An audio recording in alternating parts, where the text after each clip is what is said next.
Coming up on the new Pro Cannabis Media Group, it's In the Weeds on location with me, Jimmy Young. This week we share an exclusive interview with NCIA Executive Director Aaron Smith.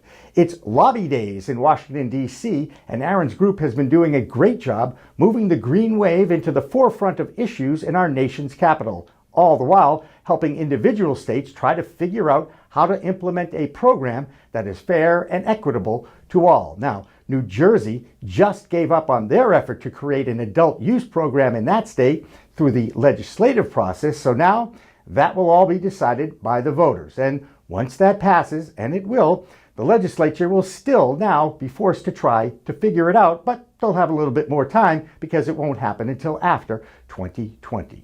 Now, this special In the Weeds episode was conducted on April 6th in Portland, Maine, where the National Cannabis Industry Association held a social event to drive membership.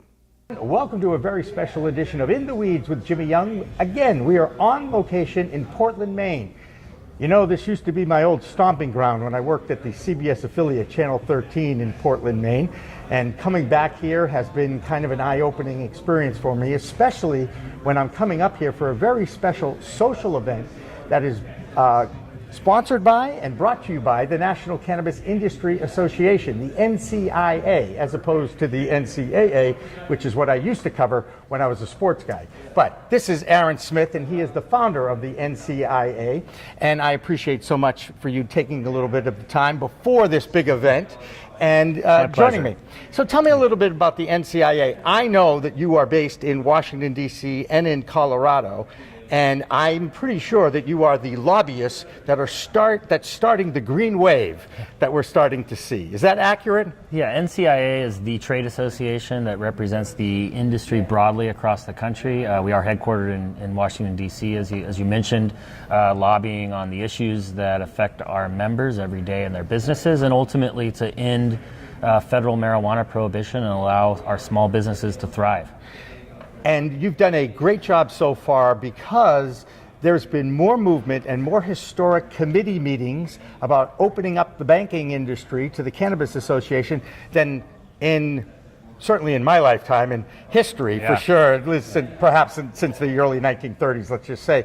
So where do we stand now? The Safe Banking Act is the one that everybody's kind of have their claws into, and they can't wait for it to actually get to the House floor. Yeah, so this is really exciting for us and for our members. We've been advocating for this since our inception. The bill was introduced almost 7 years ago and finally received a hearing in Congress this year in the House Financial Services Committee.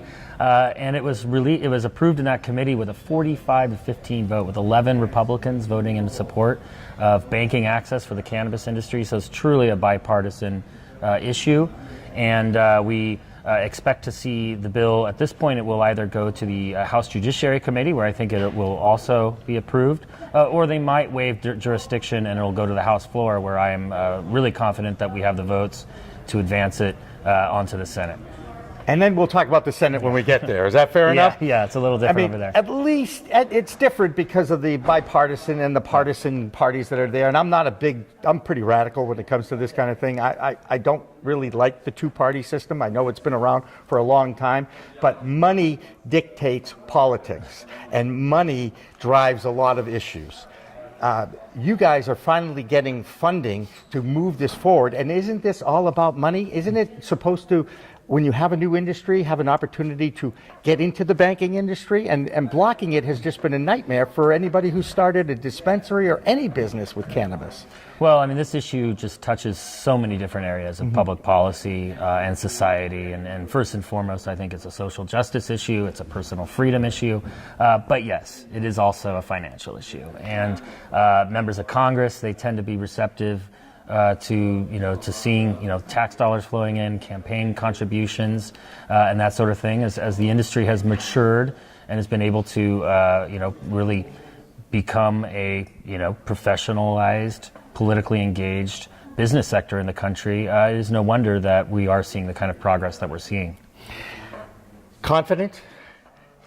I am cautiously optimistic, and I am confident that we will see an end to marijuana prohibition. It's just a matter of making sure that we do it right, and making sure that we continue to have a thriving small business and marketplace for regulated cannabis sales. You mentioned it started 7 years ago, and what has been the biggest factor? Is it the science and research that's coming out? Is it the fact that we have over 30 states with medical programs that have been successful? What has been the key determining factor to move it as close to where we think we're going to go? Well, it's all of those things, but I think that the biggest factor on our side right now is that we have history and data that shows that regulating marijuana works. Colorado and Washington have had legal marijuana sales to adults over 21 for over 5 years, and when we can now look and see that tax revenues are up, crime is down, the sky didn't fall like the prohibitionist said it would, and in the past, we couldn't really point to necessarily tangible successes like that we can now. And every year that goes by, we have more data to prove that regulating cannabis, putting it behind the counter is the best way to deal with it. And obviously, that's the whole point, to be able to regulate and chart seed to sale to ingestion of this product. What has happened in a lot of those states that you mentioned, and especially in California, is it seems like the laws have been put in place to regulate, but because they're not so kind to the industry that's launching, the illegal market, that black market that they talk about, has been thriving. Is this a concern for you? Yeah, absolutely. It's a concern for us as an industry, and I think for state regulators and legislators and voters, for that matter, across the country who want to see cannabis replace the criminal market. But it's just a matter of time before the states start to learn from the mistakes of their predecessors. And when you see things like what we're dealing with in California and what we've dealt with in Washington and other states where you have overtaxation, it's really important that that state tax collectors and regulators understand the full costs associated with legal compliance in selling cannabis and assessing taxes to make sure that the end product doesn't cost more than the black market alternative. And yet in Massachusetts, they've allowed 6 plants per adult per 2 dwellings, so basically 12 plants with double occupancy of a house, let's just say. And that's at last check, and I did check with the grower on this, that's about 3.5 pounds of weed. That's a lot of weed. 1 or 2 people aren't going to consume that unless, of course, they're having medical issues, chemotherapy, that sort of thing. So what is someone who has an excess, who's grown it at home, supposed to do? Legally, they gift it. Illegally, they sell it. Is the law, is that the right amount? I mean, it's one of the things that they're talking about in Massachusetts now, and I'm trying to figure out what is the right amount. And again, it goes back to the due diligence that probably was not done when the laws were written. But my opinion on that. Well, in home cultivation, again, it could vary. I think if somebody's a really good grower, that might be 3 pounds. But right. I know for me, for example, I'm absolutely not, and I'd be Black lucky thumbs. to get an ounce out of that. Yeah, that's right. But it is absolutely illegal to sell homegrown cannabis without on the a market. license. Without a license, right? Without a license, right. But it is, there's nothing wrong with growing that, sharing it with friends, just like craft beer and enthusiasts are doing today in their garage.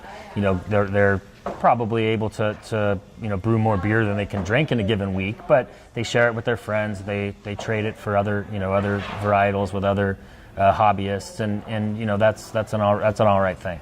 Can we turn the clock ahead 4 years, 8 years? When are we going to see the new normal where cannabis will finally be accepted as it's here? It was voted in by citizens. They want it here.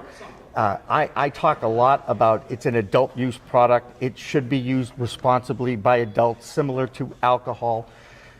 When will we see the new normal arrive? Well, I mean, and who's having the party? That's what I'd like to know too. I think you're already here. I think that we in a lot of parts of most parts of the country, there is already some law on the books that departs from federal marijuana prohibition. But if you're asking about the reforms in federal law, I think between the next 2 to 4 years, we will see cannabis regulated coast to coast in a manner similar to alcohol for adults over 21.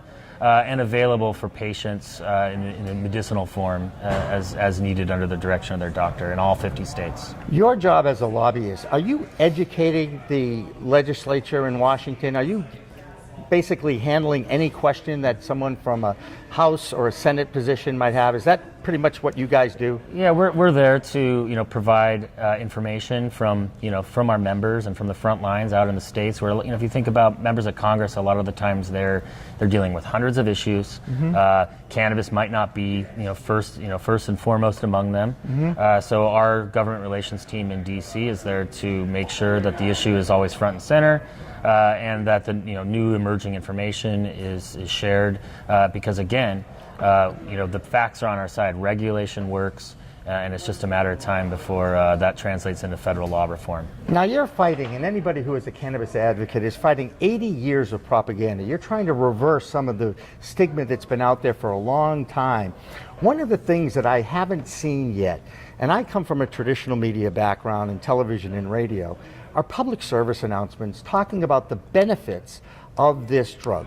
And we know what happened with Acreage Holdings. It was quite a PR stunt, by the way, for them to try and buy time into the Super Bowl with 3 compelling stories about medical use of cannabis. When can we see a public service campaign? And I'm not saying you need to write a check for this, because we understand that there's production quality for this, and you want it to be a good message that gets out there. But when do you think the traditional media will accept a public service campaign?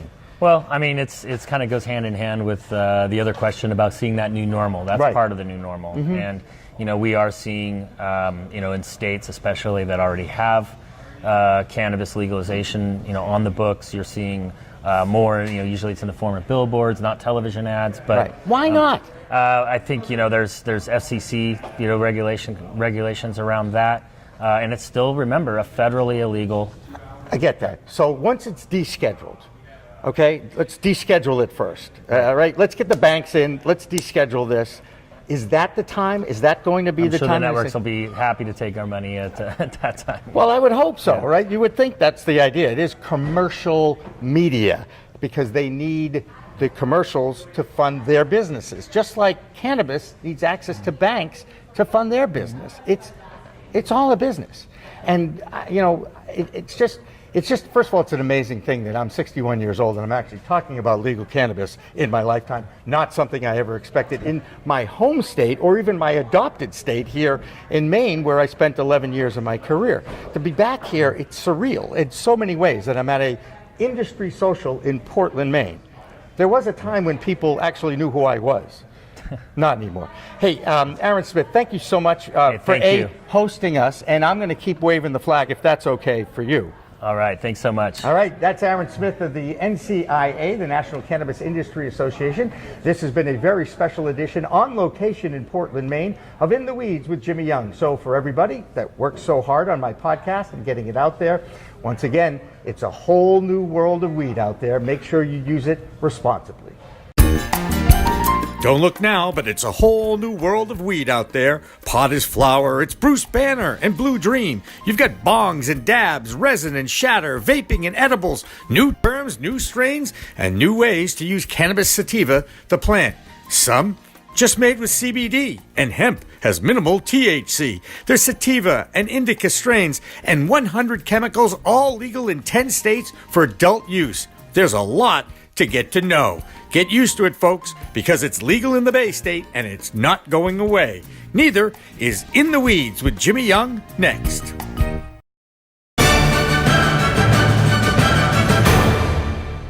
Revolutionary Clinics is just one of 49 medical cannabis dispensaries in Massachusetts, but there's a reason why it's one of the most popular. It's their patient-first philosophy.